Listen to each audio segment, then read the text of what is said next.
Let me tell you something that happened to me. It happened to me a couple of years ago when I was on tour with a jazz rock band. Well, it was something like that. Easy listening jazz rock, I don't know. But anyway, we had a gig up in Denmark.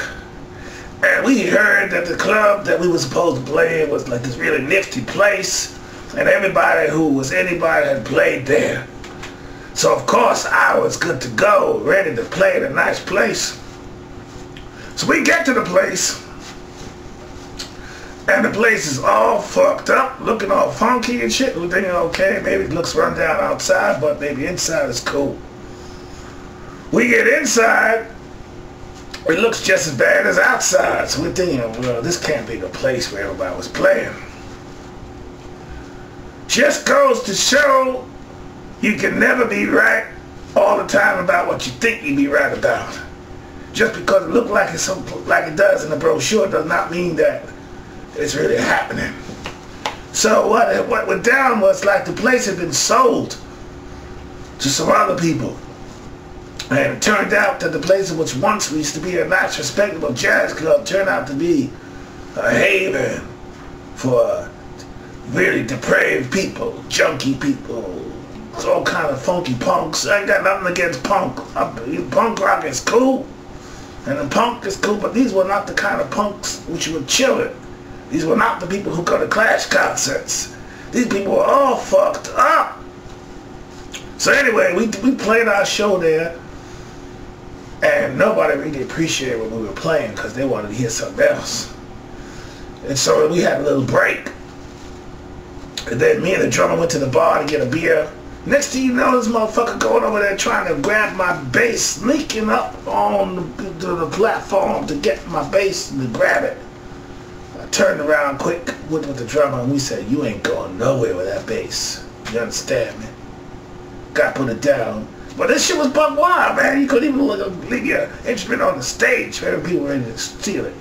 So I went to the toilet, and I see the poster of this chick on the wall, and I was like, damn, look at this. She had all kinds of piercings all over the place and everything. Ain't nothing but piercing, but she was looking kind of funkier than normal. And I was thinking, my goodness gracious, you know, things could be worse. We could be locked up with that chick. Guess what happens? After we played our show and packed up, we found out from the owner of the place that he had not booked us a hotel.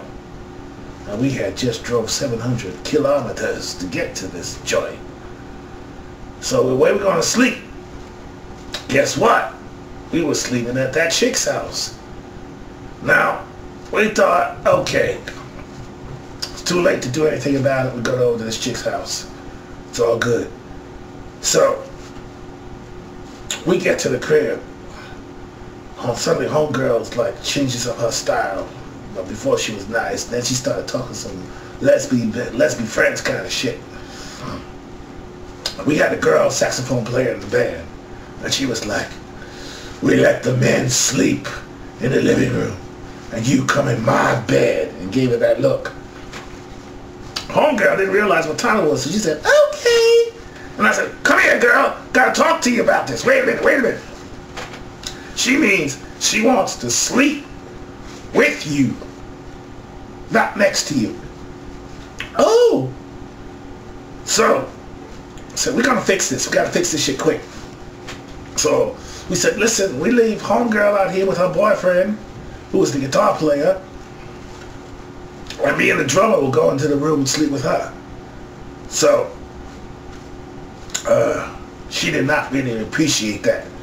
Excuse me. It's dusty in here. So she didn't really appreciate that. So next thing you know, she said, okay, you can sleep in my bed.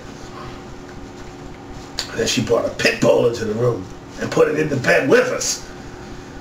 And this dog was looking nasty. Had blood all over him, nose was all cut up, big hole in his head. And he comes in, and I said, oh shit. So me and the drummer, I said, listen man, you know I ain't funny or nothing like that, but I gotta get as close to you as possible to not be too close to this pit bull.